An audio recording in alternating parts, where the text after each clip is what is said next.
športni dvorani Kamnik je bila odigrana zadnja tekma prve državne florbol lige med ekipama Športek Kamnik in Mali princ Intrija.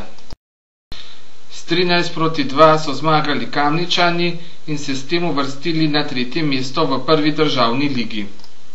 Njihov vodja je po tekmi povedal. Letošnjo sezono smo danes končali, igrali smo z Idrijo 13:2. Letošnjo za prvo sezono je kar zadovoljivo. Na 3. mestu smo, sicer to nam ne zagotavlja napredka v elitno ligo, ampak nam pa zagotavlja lepe pogoje za drugo leto. Začeli bomo nekje v oktobra, štartajo zopet ta prva liga. Imamo še te mladinske tudi selekcije v 15, v 10.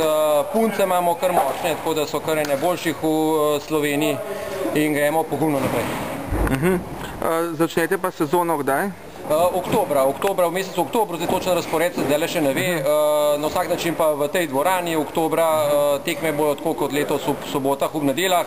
Malo več bomo za promocijo tudi naredili, zdaj letos se bo mogoče kle malo šepali, ampak upam, da bo drug let bolj. Pa se vam lahko tudi novi igralci, nove igralke pridružijo? Seveda, mi skozi vabimo mlade Kamenčane, ampak opažamo, da se jim ne da prav veliko teči, tako da imamo igralce z drugih občin, več ali manj, pa enega Norvežana tudi, tako da apeliram na vse Kamenčane, sploh mlade, da se nam pridružijo.